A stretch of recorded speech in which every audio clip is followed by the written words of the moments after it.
So continuing the factorization part of this chapter polynomial, we are going to study the next part of the factorization. Okay, I have already told in the part first some things about how to do factorization and how we study the factor theorem. Okay, in this video, before starting with the factorization, okay, once I want to tell you how you are going to solve exercise 2.4 question number 1. Okay, some student asked me, किसी ने पूछा भी था मुझसे कि कैसे solve करना है सर. देखो, like in the first question, okay, you are given with first part x cube plus x square, okay, plus x plus 1, and you have to check in this question, you have to check whether x plus 1 is the factor of this one or not, कि x plus 1 इसका factor है या नहीं. ठीक है, ये check करना है कि x plus 1 इसका फैक्टर है या नहीं है. अब मैंने बताया था कि अगर हमें कभी भी कोई चीज़ x plus माइनस ए की फॉर्म में और उसको चेक करना है whether it is the factor of given polynomial और not, we have to put the value. If the answer becomes 0, okay, we consider it as px. इसको हम क्या कंसिडर कर लेंगे, px. Now at the place of x we will put the value of a, है a. So if we put what is a here, a is -1, that you can see from the last video. why I am taking it as -1, क्योंकि अगर x minus a की form में होता है तो अगर यहाँ प्लस है तो ये माइनस आएगा और माइनस है तो plus. So p minus 1 will be equal to -1 cube plus -1 square plus -1 plus 1. If you put the values of x here, x is means -1, हर जगह ये वैल्यू पुट करेंगे, then -1 plus 1 -1 plus 1. Now plus minus cancel, answer is 0. So if the answer is 0, that means if the remainder is the 0, then we can write this one is the factor of this. So therefore px plus 1 is the factor of given px, polynomial px. So x plus 1 is the factor of given polynomial px. That's how we find the factors. Okay, in question number 1 and 2 you have to do the same thing. question number 1 और 2 में दोनों में ही same करना है. Second में भी देखोगे ना, वो जो gx में x plus 1 दिया हुआ है उसको a की जगह -1 लेके और वो वैल्यू पुट करनी है px में और उसको चेक कर लो. नाउ इन क्वेश्चन नंबर 3 देखो, क्वेश्चन नंबर 3 की बात करता हूँ मैं एक बार. सेकंड क्वेश्चन में still if you are having doubt you can ask in the next video, I will explain everything. Question number 3 में देखो, उसने दिया हुआ है एक polynomial px and px is what, x square plus x plus k. Okay, and it is saying that x minus 1 is the factor of this px. देखो, अब check करने के लिए नहीं बोल रहे हैं, it is not going to check, we are not going to check this one, okay, because it is already the factor of this one. ये कह रहा है कि x minus 1 इसका क्या है, फैक्टर है. तो अगर x minus 1 इसका फैक्टर है, खुद से सोचो, अगर x minus 1 इसका फैक्टर है, यहाँ पे पहले बताओ, अच्छा मुझे a की वैल्यू क्या मिलेगी, a की वैल्यू 1 मिलेगा ना, क्योंकि देखो प्लस का 1, यहाँ पे a की वैल्यू क्या मिलेगी, +1. और जब कोई चीज़ फैक्टर होती है तो उसको पुट करने पे, मतलब मैं x की जगह 1 पुट करूँगा, देखो x की जगह अगर मैं 1 पुट करूँगा तो p1 क्या आएगा, p1 विल बी 0 आएगा ना. क्यों, क्योंकि तभी तो ये x माइनस 1 इसका फैक्टर होगा. अगर आंसर 0 आएगा तो 1 पुट करने पे ये 0 आएगा. अब हम ये 1 वैल्यू यहाँ पुट करेंगे और उसको इक्वल रखेंगे 0 के. 1 का स्क्वायर, देखो 1 square plus 1 plus k equal to 0. So 1 plus 1 plus k equal to 0. So k is equal to 0. So k equal to 1 plus 1 2 and 2 this side will be -2. Okay, so this is k equal to -2, that is the answer. Is it clear? Now you can solve up to question number 3 like that, just by putting the values. But in question number 4 the things are different. Okay, question number 4 the things are different. These are, we have to factorize. Now we have to factorize. and factorize what? See, first part, what is this? 12x square minus 7x plus 1. Okay, 12x square minus 7x plus 1. This we need to factorize. इसको क्या करना है? factorize करना है. So how the factorization works? कैसे factorize करते हैं? Okay, अब एक चीज़ बड़े ध्यान से देखना, कैसे factorize करेंगे, क्योंकि देखो factorization बहुत important है. That I am doing here. Okay, that I am starting here. इसको बड़े ध्यान से देखना, रिपीट कर करके देखना, क्योंकि ये सबसे इम्पोर्टेंट पार्ट है इस वीडियो का. We are using middle term splitting. But we are using middle term splitting. This method we will use here. Middle term splitting method. Middle term splitting method. This is what we are going to use. First thing I already told you. पहले भी एक चीज़ बताई थी, हमेशा इसको arrange करना है according to highest to lowest degree तक. इसको अरेंज रखना है. समझ आ गया? जो भी पॉलिनोमियल होगा उसको क्या करोगे? Arrange highest to lowest degree. What is the polynomial? देखो पहले चेक कर लो, ये हाईएस्ट टू लोवेस्ट डिग्री में है. पहले एक्स स्क्वायर वाली टर्म, फिर एक्स वाली, फिर विदाउट, है ना? तो इसका मतलब ये बिल्कुल अरेंज्ड है ना? देखो एक्स स्क्वायर, फिर एक्स, फिर विदाउट एक्स, तो इसका मतलब ये अरेंज्ड है. इसको अरेंज करने की ज़रूरत नहीं है.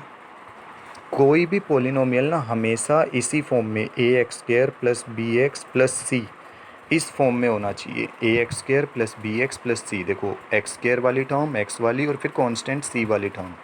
तभी ये उसका हम क्या कर सकते हैं? Middle term splitting. Is it clear? कोई भी पॉलिनोमियल किस फॉर्म में होना चाहिए? जैसी फॉर्म ये दी हुई है ना, एक्स स्क्वायर पहले, फिर एक्स, फिर सी, तब भी वो किस में होगा?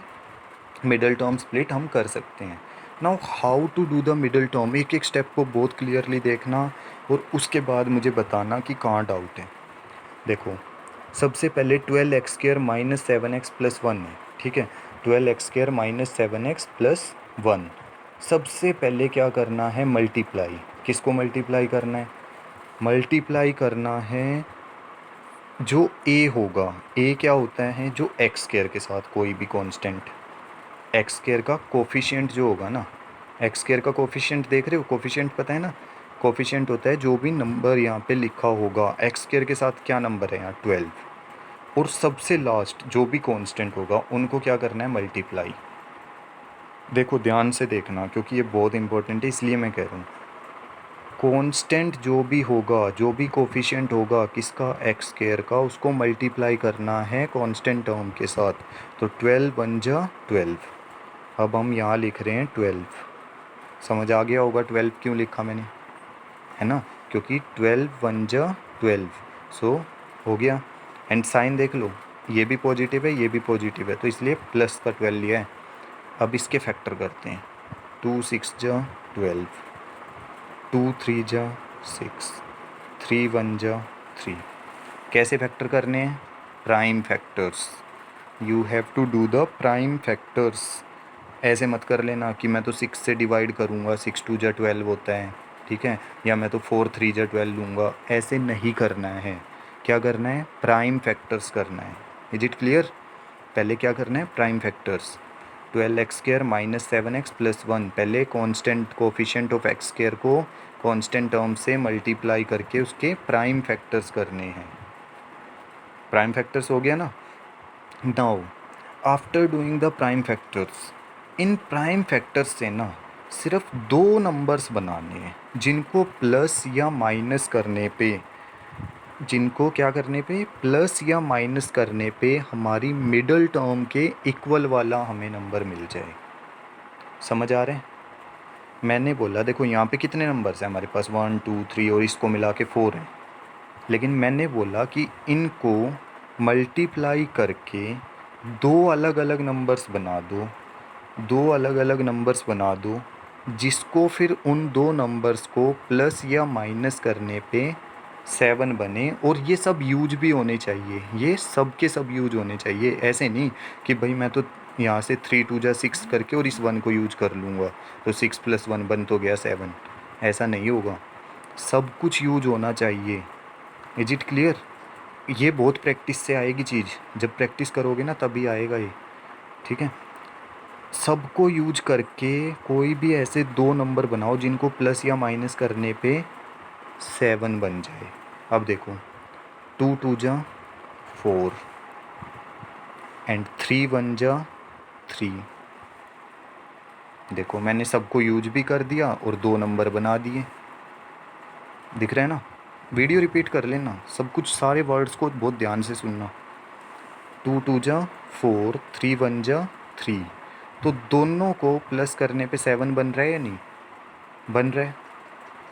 देखो दोनों को प्लस करने पे 7 बन रहा है ना, और दोनों को मल्टीप्लाई, ये लाइन ध्यान से सुनना, दोनों को प्लस या माइनस करने पे तो मिडल टर्म बन ही रही है, दोनों को मल्टीप्लाई करने पे वही नंबर बन रहा है जो उसके हमने प्राइम फैक्टर किए थे, ये भी ज़रूरी है।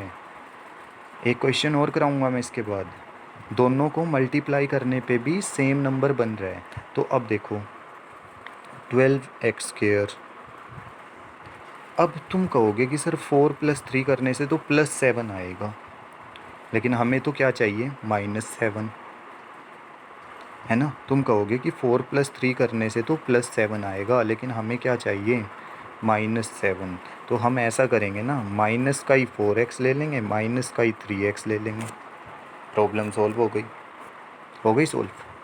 देखो माइनस का 4x माइनस का 3x, माइनस माइनस प्लस, लेकिन साइन माइनस का आएगा तो हो गया -7x। और जब मल्टीप्लाई करोगे तो 4 3 जा 12, और दोनों के साथ x लगाना है, जो भी यहाँ नंबर लोगे दोनों के साथ क्या लगाना है x, क्योंकि तभी तो 4 और 3 ऐड होके 7x बनेंगे, और +1।